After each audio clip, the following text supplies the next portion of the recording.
अमर astrology में आपका स्वागत है दोस्तों। मैं हूं अमर सिंह चौहान। आज हम चर्चा कर रहे हैं स्पोर्ट्स एंड कैरियर, खेलों को जीवन में और जीव को उपार्जन के लिए किस प्रकार से उपयोग लेवें। और कुंडली के माध्यम से हम पहले ही बचपन में ही हम ये देख सकते हैं कि ये बच्चा अगर स्पोर्ट्स को अपने लाइफ का कैरियर बनाना चाहेगा तो वो सफल होगा या नहीं होगा। शौक के रूप में खेलना चाहता है तो वो एक अलग बात है, लेकिन स्पोर्ट्स को जीवन यापन के लिए खेलना चाहता है तो उसके लिए हम चर्चा करेंगे। मुख्य 3 ग्रह ऐसे हैं जो स्पोर्ट्स में सफलता दिलवाते हैं। सबसे पहले लगन। कुंडली का पहला भाव जो है वो मजबूत होना चाहिए। मजबूत की दृष्टि ज्योतिष में मजबूत का मतलब होता है षड्बल में मजबूत हो, उच्च राशि का हो, सव राशि का हो और मित्र राशि में हो, केंद्रीय त्रिकोण में हो तो वो ग्रह मजबूत माना जाता है। तो लगन मजबूत होना चाहिए। उसके बाद में है मंगल मजबूत होना चाहिए। मंगल उत्साह, एनर्जी, शक्ति, बल देता है। अगर उत्साह, एनर्जी, शक्ति और बल नहीं है तो स्पोर्ट्स में वो जो है आदमी दमदार तरीके से अपने स्पोर्ट्स को खेल नहीं पाएगा। तो मंगल मजबूत होना चाहिए। शर्त वही है, अंश बल में मजबूत हो, उच्च राशि का हो, सव राशि का हो, केंद्र त्रिकोण में हो, ये शर्तें सब पे लागू होगी। तीसरा है बुध। बुध का खेल में क्या काम है? बुध जो है रिस्क मैनेजमेंट देखता है कि कितनी रिस्क लेनी है या कितनी रिस्क नहीं लेनी है। दूसरा, बुध जो है अपनी बुद्धि से डिसीजन टेकिंग करना है कि कब कौन से किस खिलाड़ी को उतारना है, कब कौन से किस खिलाड़ी को नहीं उतारना है, कब क्या करना है, कब क्या नहीं करना है।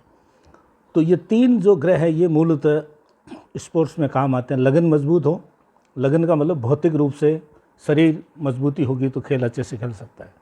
मंगल मजबूत हो, ऊर्जावान होगा, साहसी होगा, खेल के लिए सबसे पहली शर्त है। बुध अच्छा होगा तो डिसीजन अच्छे लेगा और रिस्क मैनेजमेंट उसको आएगा कि कितने प्रतिशत रिस्क लेनी है नहीं लेनी है।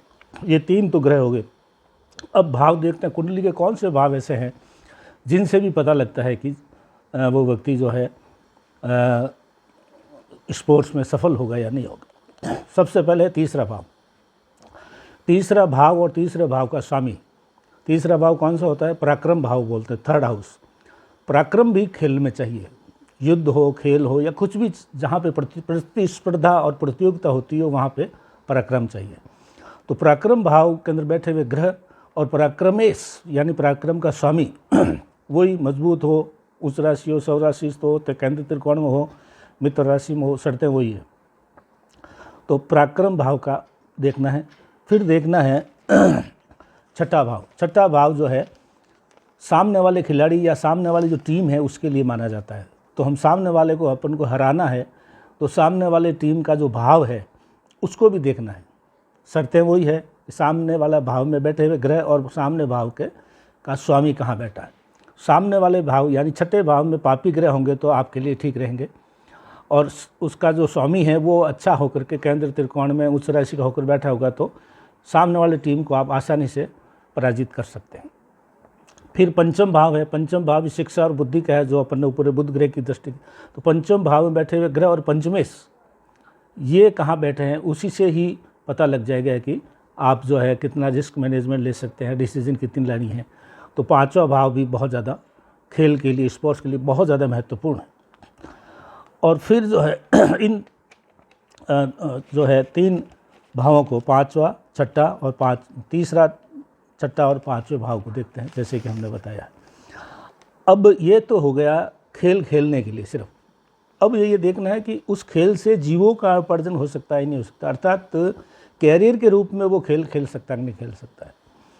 तो कैरियर के रूप में खेलने के लिए हमें 10वें भाव के अंदर बैठे हुए ग्रह और 10वें को शामिल करना पड़ेगा। 10वां भाव कौन सा? कर्म भाव, यानी खेल को कर्म के रूप में अपना करके उसके माध्यम से लाभ कमाना, खिलाड़ी के रूप में अपना जीवों को उपार्जन करना। तो 10वें भाव को ये जो सभी बात की है हमने, लगन की, मंगल की और बुध की, और तीसरा भाव, 5वां भाव, छठा भाव, इनका संबंध अगर 10वें भाव के अंदर या 10वें भाव के स्वामी से बनता है और वो भी केंद्र त्रिकोण या उसमें बनता है उच्च वगैरह को, तो 10वें भाव के अंदर बैठे हुए ग्रह और 10वें भाव का स्वामी क्या इन लगन से, मंगल से, बुध से संबंध बना रहा है या 5वें, 6ठे और तीसरे भाव से संबंध बना रहा है। अगर 10वां भाव के स्वामी इनसे संबंध बना रहा है तो वो व्यक्ति केंद्र में जो ये संबंध अच्छे बनते हैं, तो 10वें से अगर ठीक होगा तो वो खेलों के माध्यम से अपनी जीविकोपार्जन कर सकता है।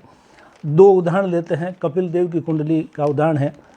वो अभी जो बातें की है वो कपिल देव कुंडली के अंदर 100% लागू हो रही है। और जैसे कि मालूम है 1981 में, 81 में कपिल देव ने पहला वर्ल्ड कप जीता। दूसरी कुंडली हमारे पास है MS धोनी की, महेंद्र सिंह धोनी की। उन्होंने जो है दूसरी बार वर्ल्ड कप इंडिया के लिए जीता था। बाकी बहुत से खिलाड़ी हैं, बड़े से बड़े खिलाड़ी हैं, वो व्यक्तिगत रूप से अच्छे हैं, लेकिन देश के लिए 2 वर्ल्ड कप लाने वाले ये 2 आदमी हैं। पहला कपिल देव, दूसरा महेंद्र सिंह धोनी।